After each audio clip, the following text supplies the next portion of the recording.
आधा घंटा बढ़ा के 5:30 तक कर दिया जाए।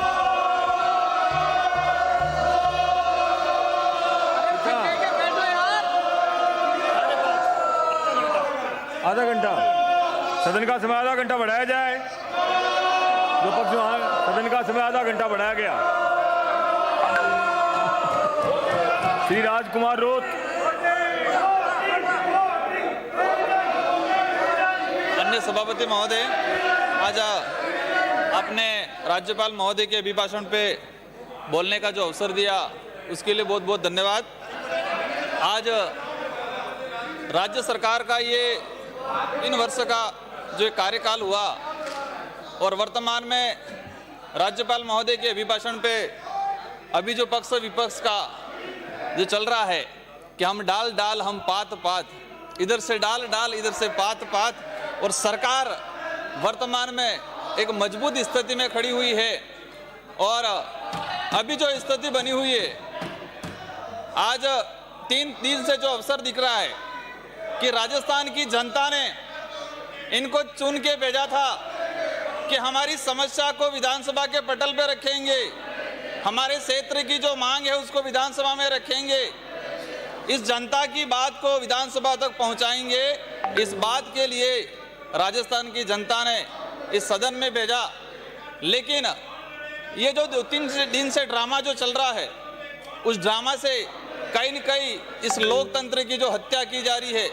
और अभी आज देश के अंदर एक कोरोना जैसी महामारी आई। कोरोना जैसी महामारी में इस राज्य सरकार ने जिस तरह से इस राज्य के जो लोग थे, इन लोगों की जो सेवा की, मैं बताना चाहूँगा कि देश के अंदर जो बीजेपी का शासनकाल है, और मैं डूंगरपुर डिस्ट्रिक्ट के 84 विधानसभा क्षेत्र से आता हूँ, और मेरा जो इलाका है वो गुजरात बॉर्डर से सटा हुआ है।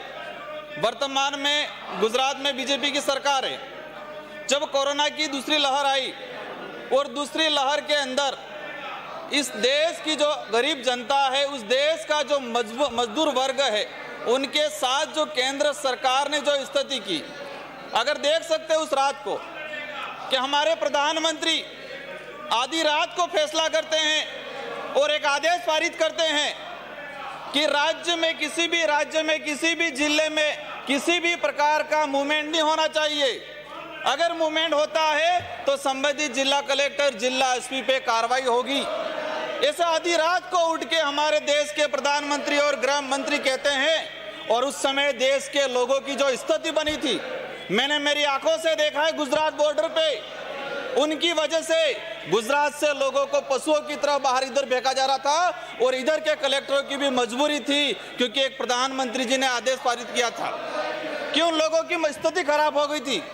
कोरोना काल के अंदर ये जो बात है, हम आज़ाद भारत के अंदर रह रहे हैं। हमारा देश 1947 में आज़ाद हो गया, और हम कहते हैं कि हमारे जो लोग हैं उन लोगों की हम सेवा कर रहे हैं। इस देश का जो राज है लोगों के हाथ में है, लेकिन स्थिति ये बनी हुई है। और हमें गंभीरता से सोचना पड़ेगा कि हमारे देश की जो चिकित्सा व्यवस्था है, हमारे देश की जो गरीबों की स्थिति है, हमारे देश के मजदूर वर्गों की जो स्थिति है, वो किस स्थिति में है। माननीय सभापति महोदय, मैं इस सदन के सभी विधायकों को भी धन्यवाद देना चाहूँगा, क्योंकि कोरोना काल आया। कोरोना काल के समय एक सबसे भयंकर स्थिति बनी हुई थी कि ऑक्सीजन की जरूरत होती थी हर मरीज को, और राजस्थान सरकार ने ऑक्सीजन की व्यवस्था करवाई, और सारे विधायकों ने ऑक्सीजन के लिए अपने विधायक कोटे से बजट दिया। उसके लिए मैं सभी को धन्यवाद देना चाहता हूँ। माननीय सभापति महोदय, आज राज्य सरकार ने एक चिरंजीवी योजना लागू की, और चिरंजीवी योजना से कई जो भयंकर बीमारी, उस भयंकर बीमारियों को जोड़ा गया, उसके लिए मैं धन्यवाद देना चाहूँगा। लेकिन हमारे डूंगरपुर जिले में अभी वर्तमान में स्थिति ये बनी हुई है, हमारे बीच में यहाँ पर बैठे हुए हमारे चिकित्सा मंत्री महोदय, राजस्थान की जनता और हमारे डूंगरपुर की जनता ये कंफ्यूज है अभी कि हमारा सीएमएचओ कौन है, क्योंकि दो सीएमएचओ है। मैं इसके बारे में बताना चाहूँगा कि जो व्यक्ति आज राज्य के अंदर कांग्रेस की सरकार है, लेकिन डूंगरपुर जिले के अंदर बीजेपी के ऐसे लोग बैठे हुए अधिकारी चिकित्सा व्यवस्था में कि वो सारी चिकित्सा व्यवस्था उसको बिगाड़ रहे हैं। और अभी कंफ्यूज है कि सीएमएचओ कौन है। दो सीएमएचओ बैठे हुए हैं। तो मैं इस वक्तव्य में कहना चाहूँगा कि राज्य सरकार इस पे फैसला ले और सही व्यक्ति को नियुक्ति दे। माननीय सभापति महोदय, एक देश में एक माहौल था कि किसी का भी एक्सीडेंट होता है तो कोई भी व्यक्ति मदद के लिए नहीं जाता था, क्योंकि इसको ये डर होता था कि मदद के लिए जाएंगे तो पुलिस इससे बयान मांगेगी, पुलिस उसके पीछे पड़ी रहेगी। लेकिन इस सरकार ने एक योजना लागू की, अगर किसी की दुर्घटना होती है तो कोई भी आम व्यक्ति इसको मदद करेगा तो उसको 5,000 रुपये मिलेंगे और प्रशस्ति पत्र मिलेंगे। ये एक बहुत बड़ी योजना लागू की। लेकिन मैं सारे नेताओं को कहना चाहूंगा और प्रशासनिक अधिकारियों को कहना चाहूंगा कि आम जनता तक इस योजना का फायदा नहीं पहुंचाया गया है। तो हमें राज्य सरकार की जो योजना है उसको धरातल पे लागू कराने में सभी को मदद करने की विशेष जरूरत है। माननीय सभापति महोदय, मैं इस अवसर पर डूंगरपुर जिले में चिकित्सा व्यवस्था के अंदर जो सफाई कर्मियों की जो स्थिति बनी हुई है, इस देश में देखा जाए या राज्य में देखा जाए, एक प्लेसमेंट एजेंसी के थ्रू सारे डिपार्टमेंटों में कार्मिक लगाने की जो व्यवस्था है, वो व्यवस्था कहीं न कहीं हमारे देश को, हमारी चिकित्सा व्यवस्था को खत्म कर रही है। हमारे जिले में आकांक्षा कंस्ट्रक्शन एजेंसी बनी है और उसके तरह सफाई कर्मचारी लगाए हुए हैं और वो सफाई कर्मचारी को 3,000 रुपया मासिक वेतन दिया जा रहा है। ऐसी स्थिति में पूरे जिले की सफाई व्यवस्था बिगड़ी हुई है। तो इस अवसर पे मैं कहना चाहूँगा मंत्री महोदय से कि ऐसी व्यवस्था को सुधारा जाए। माननीय सभापति महोदय, हमारा जो जिला है गुजरात बॉर्डर से सटा हुआ है और हमारे लोग आज ये स्थिति बनी हुई है कि कुछ भी छोटी मोटी समस्या होती है, हमारे सिमलवाड़ा जो CSC पड़ती है उस CSC को अगर उप जिला चिकित्सालय बनाया जाए इस बजट घोषणा में, तो इस सरकार का हमारे क्षेत्र के लोग और हम आभारी रहेंगे। माननीय सभापति महोदय, कल ही एक पत्र जारी हुआ, एक सिकल सेल नामक बीमारी है और वो बीमारी अधिकतर आदिवासी बाहुल्य क्षेत्र में फैली हुई है और इस बीमारी के बारे में आम जो लोग हैं वो अनभिज्ञ है। लेकिन मैं सरकार को धन्यवाद देना चाहूँगा कि सिकल सेल एनीमिया मरीजों को दिव्यांग की श्रेणी में लाने का काम किया, उसके लिए मैं धन्यवाद देना चाहूँगा। और साथ ही कहना चाहूँगा कि ये ऐसी भयंकर बीमारी है और ऐसा मैं कहना चाहूँगा कि उसके इलाज के लिए उसका इंजेक्शन आता है, प्रत्येक माह इंजेक्शन लगता है, वो 1 लाख रुपए का एक इंजेक्शन आता है। तो एक गरीब व्यक्ति ऐसे इलाज नहीं करा पाएगा। तो राज्य सरकार ऐसी व्यवस्था करे कि ऐसी बीमारियों के लिए विशेष पैकेज लाया जाए। साथ ही माननीय सभापति महोदय, अभी शिक्षा को लेके काफ़ी बात हो रही है। कल हमारे सदस्य कॉमरेड आते हैं, उन्होंने कहा था कि देश में जहां बीजेपी है वहां पर स्कूल खोला जाए और स्कूल खोला जाए और बच्चे पढ़ेंगे तो उस इलाके में बीजेपी का सोपड़ा साफ हो जाएगा। और ये स्थिति हमको देखने मिल रही है हमारे उदयपुर संभाग में।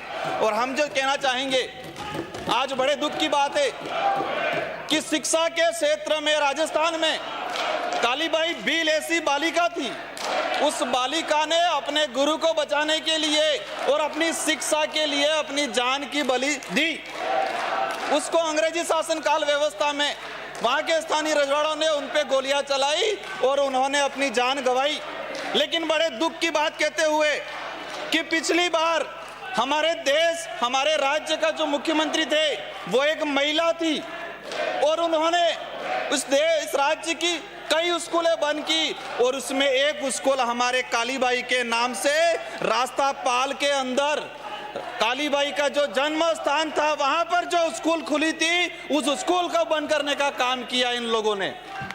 ये सोचने की बात है कि हमारा जो डूंगरपुर जिला है, राजस्थान के अंदर सबसे अधिक लिंगानुपात है। राजस्थान के अंदर अगर सबसे अधिक लिंगानुपात है तो वो डूंगरपुर जिले के अंदर है। सबसे अधिक बालिकाओं की, महिलाओं की संख्या डूंगरपुर जिले में है। लेकिन मैं दोनों सरकारों को कहना चाहूँगा कि इसके लिए किसी ने कोई विशेष अभियान नहीं चलाया और पिछली सरकार ने कालीबाई के नाम से जो स्कूल थी उसको भी बंद करने का काम किया गया है। तो मैं इस अवसर पे हमारे शिक्षा मंत्री है उनको कहना चाहूँगा कि डूंगरपुर जिले के अंदर बालिकाओं की सबसे अधिक संख्या है, तो हमारे 84 जो विधानसभा है उस विधानसभा में अधिक से अधिक बालिका स्कूल और बालिका महाविद्यालय खोलने का काम किया जाए। साथ ही आज राज्य सरकार ने स्कूटी वितरण का जो काम किया और उसका नाम कालीबाई बिल जो दिया गया उसके लिए हम पूरा आदिवासी समाज उनको धन्यवाद अर्पित करना चाहेंगे। माननीय सभापति महोदय, राज्य सरकार ने एक योजना लाए कि जिस विद्यालय के अंदर उस भर्ती की भी जांच करवाने का काम बालिका होगी, इस बालिका विद्यालय को हम महाविद्यालय की श्रेणी में लाना चाहेंगे। तो उसके लिए मैं धन्यवाद अर्पित करना चाहूंगा और साथ ही मांग करूंगा कि हमारा आदिवासी बाहुल्य क्षेत्र है, वहां पर भौगोलिक स्थिति ऐसी है तो वहां पर ऐसा इस 22 बजट में घोषणा की जाए कि 300 जिस विद्यालय के अंदर 300 बालिकाओं का नामांकन है वहां पर भी महाविद्यालय विशेषकर अनुसूचित क्षेत्र में ये व्यवस्था की जाए। माननीय सभापति महोदय, अभी आदिवासी बाहुल्य जो क्षेत्र है, तीरंदाजी के क्षेत्र में काफी दक्ष है और उस इलाके से आर्चरी में काफी लोग निकले हैं। एक प्रसिद्ध नाम लिम्बाराम नरेश जी है, ऐसे कई लोग जो निकले हैं इंटरनेशनल लेवल पे खेले हैं और आदिवासी क्षेत्र का पूरे देश का नाम रोशन किया है। तो इस बजट घोषणा में, पिछली बजट घोषणा में आर्चरी एकेडमी खोली गई, उसके लिए हम धन्यवाद अर्पित करना चाहेंगे। माननीय सभापति महोदय, इस अवसर पे मैं ये भी कहना चाहूँगा, क्योंकि एकेडमी तो खोल दी गई है लेकिन इसके अंदर जो सामग्री है उसको जल्दी से जल्दी, हमारे खेल मंत्री आज है नहीं, लेकिन हम चाहेंगे तो उस सामग्री को भी जल्दी से जल्दी यहाँ पर लाया जाए।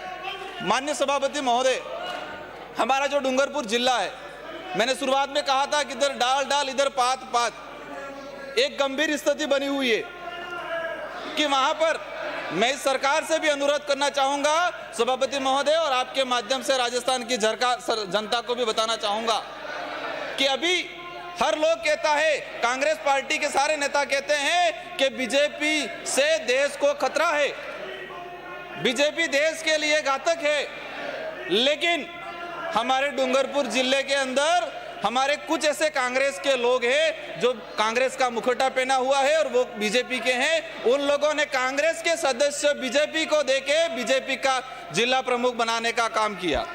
माननीय सभापति महोदय, एक गरीब जो व्यक्ति था, एक जो बुजुर्ग व्यक्ति था, जो देश आजाद हुआ उसके बाद से लगा के आज तक कांग्रेस पार्टी को वोट देता रहा था, उस आदमी पे क्या गुजरी होगी अगर यह स्थिति बनी। मैं इस सदन के माध्यम से हमारे उन नेता को मैं अवगत कराना चाहूंगा कि जो कांग्रेस के जिला परिषद सदस्य बीजेपी को वोट देके जिला प्रमुख बनाया है, तो ऐसे लोगों को पार्टी से बर्खास्त किया जाए और वहां पर हम चाहेंगे कि आम सहमति से लोकतंत्र की जो भावना है, लोग जो चाहेंगे उसको जिला प्रमुख बनाया जाए। माननीय सभापति महोदय, पिछले बजट घोषणा में हम कहते हैं कि हमारे देश के अंदर महिलाओं पे अत्याचार बढ़ रहा है, महिलाओं के साथ यह होता है और कई बार देखने मिलता है, कई जगह गैंग रेप जैसी घटनाएं होती है। अधिकतर ये देखा गया है, ये सच्चाई है कि कहीं भी ऐसा हुआ तो कोई भी नेता हो, कोई भी राजनीतिक पार्टी हो, वो अपने वोट बैंक को लेके मुद्दा बनाती है और माहौल बनाती है। उस पीड़ित बालिका के साथ, उस पीड़ित महिलाओं के साथ अन्याय करती है, उसका नाम बदनाम करती है और अपने वोट बैंक के लिए माहौल बनाती है। लेकिन पिछली बार सरकार ने राज्य के अंदर नई महिला नीति जो लागू की, उसके लिए मैं राज्य सरकार को धन्यवाद देना चाहूँगा। और साथ में मैं बताना चाहूँगा कि प्रतापगढ़ जिले के अंदर एक ऐसा माहौल बना, मुझे खुशी होती इस बात के लिए, अगर आज बीजेपी के जितने जो विधायक हैं, हमारे प्रतिपक्ष नेता हैं जो उदयपुर संभाग से आते हैं, प्रतापगढ़ के अंदर एक ऐसी घटना हुई, मैं जो बता रहा था, और मुझे खुशी होती और हमारे पूरे आदिवासी बाहुल्य क्षेत्रों को खुशी होती कि प्रतापगढ़ के अंदर जो गैंग रेप हुआ, उस बात को अगर बीजेपी उठाती तो हमें समझ में आता।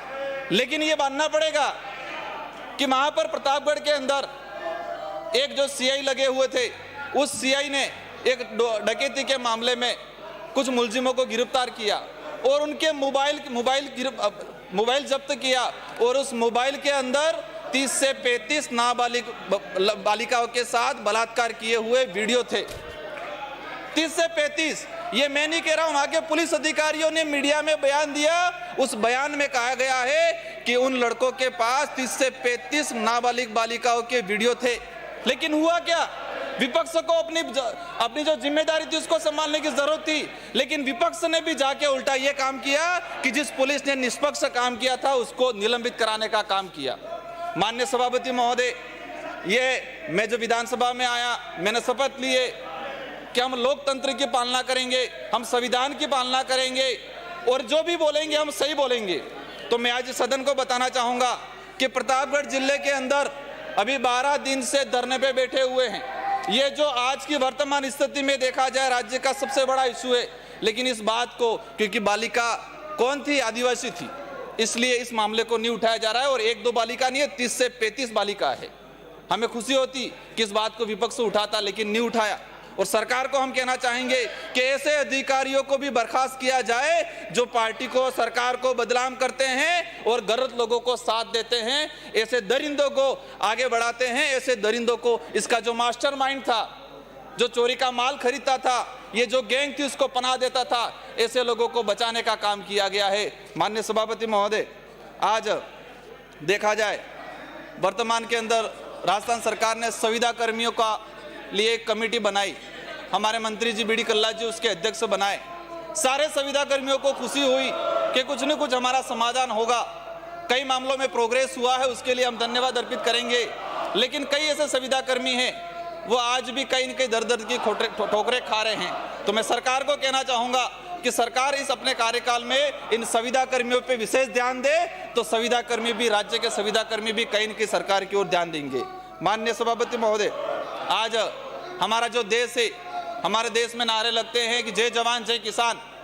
हमारा देश किसान प्रधान देश है, कृषि प्रधान देश है, और किसानों की देश के अंदर स्थिति जो बनी हुई है, ये बड़ी दुखद बात है। मैं एक क्षेत्रीय पार्टी से आता हूँ, लेकिन मैं कहना चाहूँगा कि देश के अंदर किसानों की जो स्थिति बनी हुई है, हम देखते हैं कि किसान 1.5 साल से दिल्ली हाईवे पे बैठे हुए थे। हमारे माननीय सदस्य भी यहाँ बैठे कह रहे हैं हमारे साथ न्याय करो, हमारे साथ न्याय करो। उनके 3 दिन ही हुए और वो किसान 1.5 साल से वहाँ हाईवे पे बैठे हुए थे, तो उनकी क्या स्थिति हुई होगी वो सोचने की बात है। अभी हमारे माननीय सदस्य बेहोश हो गए, 3 दिन यहाँ पर नारे लगाए और बेहोश हो गए, और किसान 1.5 साल से वहाँ बैठे थे, तो नरेंद्र मोदी जी ने क्यों उनकी सुध नहीं ली? ये सोचने वाली बात है। और इस देश की जनता समझ चुकी है। इस देश के अंदर जो माहौल बन रहा है, इस देश के अंदर जो गरीबों के खिलाफ, आदिवासियों के खिलाफ, पिछड़ों के खिलाफ, किसान कौम के खिलाफ जो माहौल सरकार जो कानून बना रही है, जो नियम बना रही है, इससे आज पूरी देश की जनता, आज पूरे देश का युवा समझ चुका है। माननीय सभापति महोदय, एक खाद्य सुरक्षा की बात आती है कि हर गरीब को खाद्य सुरक्षा में जोड़ा जाएगा, हर गरीब को अनाज उपलब्ध कराया जाएगा। लेकिन आज 2 साल हो गए, खाद्य सुरक्षा के लिए हमारे लोग आवेदन कर रहे हैं जिनको जरूरत है सख्त, लेकिन आज तक इस आवेदनों को एक्सेप्ट नहीं किया जा रहा है और नए जो खाद्य सुरक्षा में लोगों को नहीं जोड़ा जा रहा है। माननीय सभापति महोदय, इस अवसर पर मैं कहना चाहूँगा राजस्थान सरकार इस पर विशेष ध्यान दे कि हम गुजरात, ये जो पंजाब है, बिहार है, हरियाणा है, वहाँ से हम गेहूँ आयात करते हैं और हमारे लोगों को खिलाते हैं।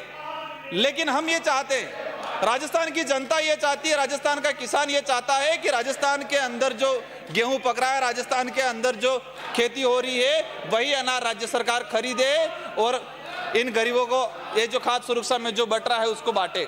क्योंकि समझने की बात है, पंजाब के अंदर सारा जो गेहूं पक रहा है वो कहीं न कहीं यूरिया खाद से, जहरीले पानी से, जहरीले से छिड़काव से बन रहा है। इससे हमारे राज्य की जो लोगों की, गरीब लोगों की जो स्थिति है बिगड़ रही है। कई बार ऐसा गेहूं भी आता है कि पशु भी नहीं खाते, पशु को भी खिलाने के लिए उनको धोना पड़ता है, धो के फिर पशु को देना पड़ता है। इस प्रकार के भी गेहूं आते हैं। तो राज्य सरकार ऐसी व्यवस्था करे। हम देखते हैं हमारा जो प्रतापगढ़ है, बांसवाड़ा है, काफी खेती होती है। वहाँ का एक गरीब किसान साल भर खेती करता है। अगर गेहूं का सीजन आया है, गेहूं करता है और गेहूं करने के बाद वो उस अनाज को तैयार करता है। तैयार करने के बाद मार्केट में लेकर दर दर की ठोकरें खाता है। भाव पूछता है कि सेठ जी भाव हूं है, और जिस सेठ जी को ये गेहूं कहाँ लग रहा है, ये गेहूं कहाँ पकता है, गेहूं को कितनी बार पानी पिलाना पड़ रहा है, वही नहीं पता है। वो बैठे बैठे कहते हैं कि भाव उतर गया है अभी। तो ये क्या स्थिति बनी हुई है देश के किसानों की। आज राज्य सरकार को कहना चाहूंगा, इस बात को तो गंभीरता से ले। मानते केंद्र सरकार तो किसानों के हितैषी नहीं है, किसानों के विरोधी है, लेकिन राज्य सरकार के हाथ में जो है, राज्य सरकार के जो है वो इस चीज का ध्यान रखे। और हमारे बांसवाड़ा, प्रतापगढ़ में जो लोग हैं, राज्य सरकार मंडी बनाए, और वहाँ से जो किसान है उसको एक उचित मूल्य मतलब एक फिक्स उनको पैसा दे कि किस वस्तु का कितना पैसा है वो तय हो जाए, और गरीब लोगों को ये जो अनाज पका रहे रात दिन मजदूरी करते हैं उनको पैसा देने का काम करे। माननीय सभापति महोदय, राज्य के अंदर हमारा विशेषकर देखा जाए आदिवासी बाहुल्य क्षेत्र, एक ये जो आदिवासी समाज है वो पशुपालन से जुड़ा हुआ, खेती से जुड़ा हुआ है। मेरी विधानसभा के लिए माननीय मंत्री जी ने लगभग 10 से 12 उप स्वास्थ्य केंद्र दिए, पशु उप स्वास्थ्य केंद्र, और कई किसान सेवा केंद्र खोले, उसके लिए भी धन्यवाद देना चाहूँगा। लेकिन साथ ही राज्य सरकार को एक विषय पे ध्यान आकर्षित कराना चाहूँगा कि उस इलाके में अभी एक जंगली बबूल और एक गेबरे, एक दो ऐसी प्रजाति पाई गई है। उस प्रजाति की वजह से हमारे इलाके के अंदर और देखा जाए तो पूरे राजस्थान के अंदर जो पशुपालन है, जो पशुधन है, वो धीरे धीरे खत्म होता जा रहा है, और वो एक ऐसी जहरीली चीज है। तो राज्य सरकार ऐसी व्यवस्था करे, और हमारे ये जो सदस्य बोल रहे हैं उनको भी कहना चाहूंगा कि ऐसे विषय पे ध्यान दे, गरीबों का ध्यान दे, आदिवासियों का ध्यान दे, और आदिवासियों के जो इशू है ऐसे इशू पे ध्यान दे, लेकिन वो देते नहीं है, सिर्फ चिल्लाना जानते। कोरोना आया, देश के अंदर तालियां बजा दी, देश के अंदर थालियां बजा दी, और देश के लोगों को कहा कि तालियां और थालियां बजाने से कोरोना चला जाएगा। ये समझने की बात है। ये कौन सी सदी में जी रहे, ये कौन से अंधकार अंधविश्वास की सदी में जी रहे, समझने की जरूरत है। माननीय सभापति महोदय, मैं इस अवसर पे चाहूंगा, अभी हमारे टीएडी मंत्री महोदय बैठे हुए हैं, केंद्र सरकार के तहत एक संविधान में प्रावधान किया गया है कि पूरे भारत के अंदर जो शेड्यूल 5 है और शेड्यूल 6 है, तो केंद्र सरकार का जो बजट है उस बजट को सभी शेड्यूल 5 इलाके में एक निश्चित मात्रा में एक तय किया हुआ है वो देना होता है। लेकिन केंद्र सरकार ने राजस्थान के आदिवासियों के लिए जो बजट आता है वो संविधान में प्रावधान है, उस बजट को भी उन्होंने नहीं दिया है। हमारे मंत्री महोदय आज गरीबी से महसूस कर रहे हैं, वो अपने इलाके के लोगों का काम नहीं करा, पर हम भी जाते कहते हैं केंद्र सरकार बजट नहीं दे रही है। तो हमारे इन सदस्यों को कहना चाहूंगा, और हमारे डूंगरपुर बांसवाड़ा के और राजस्थान के जो 2500 सांसद गए हैं उन सांसदों को कहना चाहूंगा कि जब आदिवासियों की बात आती है तो बड़े बड़े कार्यक्रम करते हैं।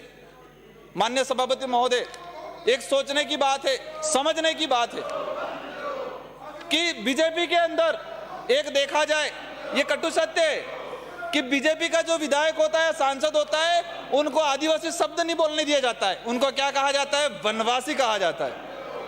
एक उनके लोगों के वनवासी कल्याण परिषद, आदिवासी इलाके के अंदर उन्होंने लोगों को मानसिक गुलाम बनाने के लिए गांव हर सब जगह वनवासी कल्याण परिषद की दुकानें खोली है और उस स्कूलों को बंद करने का काम किया उन्होंने पिछली सरकार में। आज आडोल फलासिया इलाका हर बार न्यूज में आता है।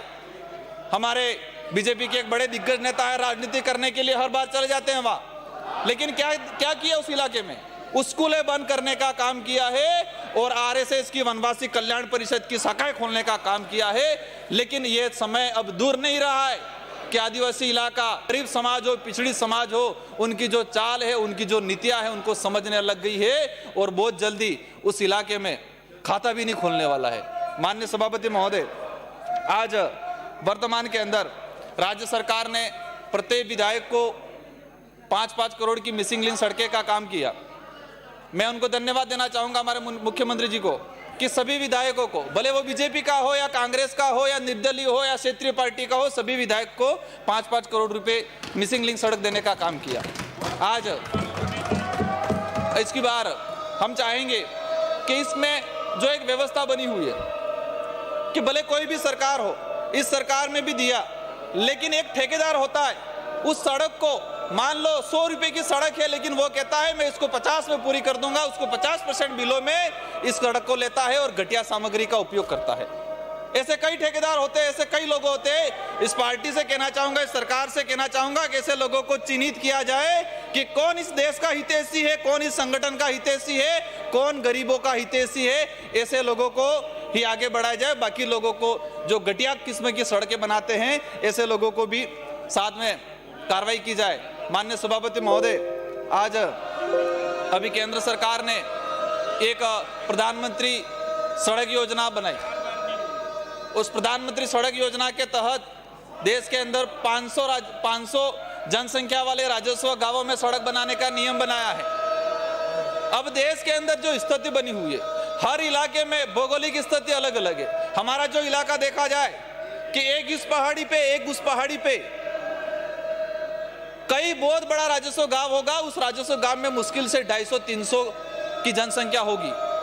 तो राज्य सरकार एक प्रस्ताव भेजे केंद्र सरकार को, और हमारे जो यहाँ पर तालियां बजा रहे सदस्यों को भी कहना चाहूंगा, और राजस्थान के जो 25 सांसद चुनके गए उनको कहना चाहूंगा कि आदिवासी इलाके के अंदर 250 जनसंख्या वाले राजस्व गांवों को भी प्रधानमंत्री सड़क योजना से जोड़ा जाए। माननीय सभापति महोदय, अभी पिछले बजट में सहरिया जनजाति के लिए 100 दिवस का जो रोजगार था उसको 150 से 200 दिवस करने के लिए राज्य सरकार ने पहल की, उसके लिए मैं धन्यवाद अर्पित करना चाहूंगा। लेकिन केंद्र सरकार ने इस मामले में भी रोड़ा अटकाने का काम किया है। आज देश के अंदर जो जितना गरीब वर्ग है, किसान वर्ग है, मजदूर वर्ग है, वो सारा का इनके नरेगा से जुड़ा हुआ है। लेकिन लंबे समय से जो एक मेट है, एक जो कारीगर है, उसका भुगतान नहीं किया गया है और केंद्र सरकार उसका पैसा नहीं दे रही है।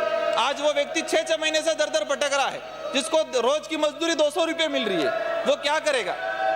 माननीय सभापति महोदय, ऐसे जो जनता से जुड़ा हुआ है, एक ये कानून बना हुआ है, ऐसे रोजगार गारंटी, मतलब व्यक्ति को रोजगार देना अनिवार्य है, ऐसे मामलों में भी केंद्र सरकार बजट देने में काफी आनाकानी करती है। माननीय सभापति महोदय, आज इस अवसर पे मैं कहना चाहूंगा कि नरेगा से हमारे पंचायती राज मंत्री महोदय बैठे हुए हैं और मुझे पूरी उम्मीद है वो काफी सक्रिय रहते हैं, वो मेहनत करते हैं, और मैं चाहूंगा कि नरेगा की जो गाइडलाइन बनी हुई है उसके अंदर विद्यालयों के विकास को विशेष जोड़ा जाए, विद्यालयों की जो 4 दीवारी है उसको जोड़ा जाए, और हमारे चारागाह जो भूमि है उसके विकास के लिए काफी कार्य किया जाए नरेगा के तहत।